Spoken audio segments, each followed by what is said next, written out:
अक्सर सोचते हैं और लगता भी है कि हमने बड़ा काम कर लिया, लेकिन कभी हमने सोचा है कि वो जो हमने काम किया उससे हासिल क्या हुआ, उसका असर क्या था, क्या वो असरदार था या नहीं था।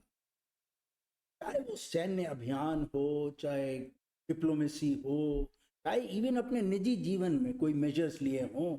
एक बुनियादी सवाल हमें अपने आप से खुद पूछना चाहिए कि क्या जो हमने कदम उठाए वो प्रभावी थे और उसके परिणाम क्या हुए। जो हम चाहते थे क्या वो परिणाम हमें मिले। मेन मुद्दे की बात होती है कि असली नतीजा क्या निकला। So we need to understand this subtle difference between efficiency and effectiveness, efforts and its effectiveness. सालों से हम ये सुनते आ रहे हैं पिछले 8-10 साल से कि हमने डिप्लोमेटिक उसमें पाकिस्तान को अलग थलग कर दिया गया है, it has been isolated and उसकी जो इकोनॉमी रुइन हुई है उसमें हमारा हमारा बहुत बड़ा योगदान है। हम ये सब किया है क्योंकि वो अलग थलग पड़ गया है, लेकिन सच कुछ और ही है दिखता है।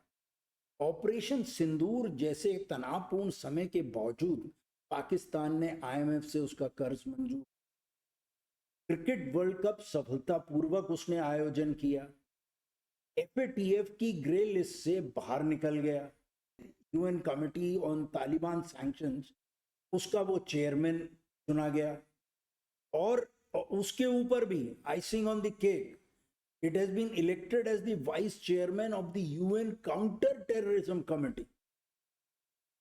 अब ये सब बहुत कुछ इसमें जो है ऑपरेशन सिंदूर के बाद हुआ है, और अब एक और चीज आने वाली है जो कि एफएटीएफ की कमेटी मीटिंग चल रही है आज में और कल में। उसमें अगर वो ग्रे लिस्ट में नहीं आया जिसमें हमने उनका डोसियर जमा किया है, तो और भी ये होगा कि परिणाम हमारा कुछ निकल नहीं रहा है जिसका हम बहुत बड़ा क्लेम करते हैं।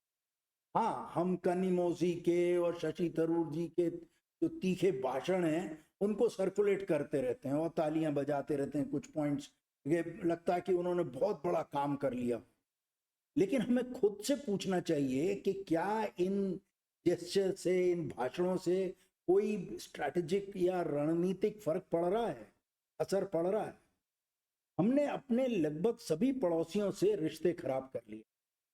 नेपाल ने ऑपरेशन सिंदूर के दौरान हमारे समर्थन में एक भी शब्द नहीं कहा, जबकि हमारे और नेपाल के संबंध कई सौ वर्षों पुराने रहे। बांग्लादेश और श्रीलंका भी से भी कोई में सपोर्ट नहीं मिला, और अब तो रूस भी कराची में एक स्टील प्लांट को फिर से शुरू करने का समझौता कर रहा है, और भी उनके बिजनेस डील्स पाकिस्तान से हुए। हमने what have we done to us, हमने ये क्या किया अपने साथ।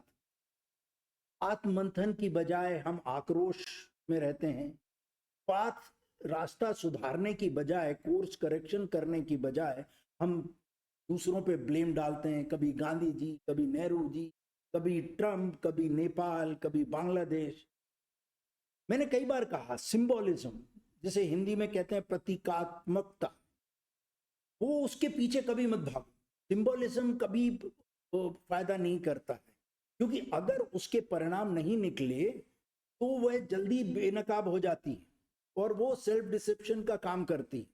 वो ताकत नहीं बनती, वो स्ट्रेंथ नहीं होता, वह सिर्फ नाटक बन के रह जाती।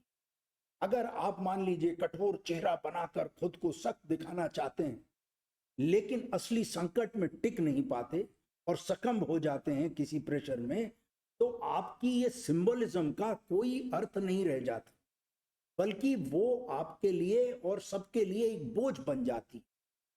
अंत में आप देखेंगे, और हमने जीवन में देखा भी है, कि एक छोटा और सामान्य दिखने वाला व्यक्ति भी संकट के समय कहीं ज्यादा मजबूत साबित होता बनस्पत उस इंसान के जो केवल जेस्चर और दिखावे में माहिर हो।